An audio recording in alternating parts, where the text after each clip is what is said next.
జై శ్రీరామ్ అందరికీ. నిన్న నేను చేసిన వీడియోలో ఒకటి కామెంట్ చేయడం జరిగింది. మీ దేవుడి గురించి గొప్పగా చెప్పుకోవచ్చు కానీ ఇతర మతాలను కూడా గౌరవించాలన్న విషయం మీకు తెలియదా అంటున్నాడు.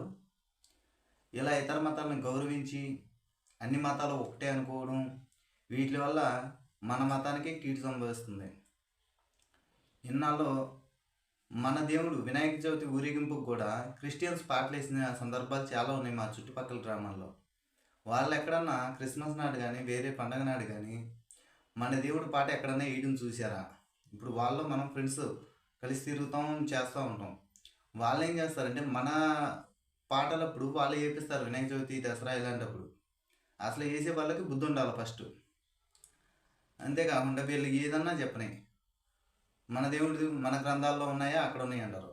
పూర్తిగా నమ్మితే హిందుత్వాన్ని నమ్మండి, లేకపోతే మీరు బాప్టిజం తీసుకున్నారు కాబట్టి అటు చెప్పుకోండి. ఇందాక ఒక ముస్లిం మతం నమాజ్ అనేది సంస్కృతంలో హిందూ పురాణాల్లో ఉందంటున్నాడు. అలాంటప్పుడు ఫస్ట్గా వచ్చింది హిందూ పురాణాలే కాబట్టి హిందువులే నమ్మండి.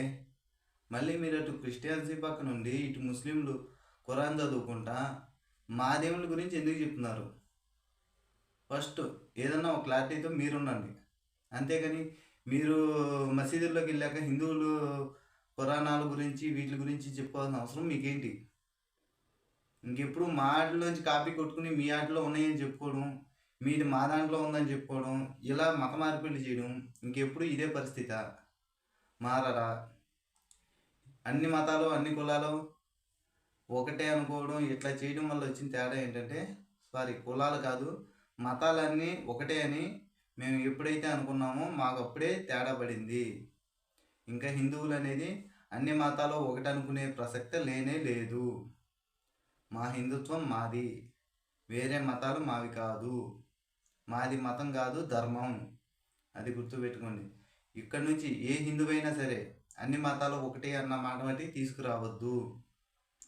వాళ్ళ చేత అనిపించండి, ఒక ముస్లిం చేత కానీ క్రిస్టియన్ చేత కానీ అన్ని మతాలు ఒకటే, మేము మీ గుళ్ళోకి వస్తామన్న మాట అనిపించండి.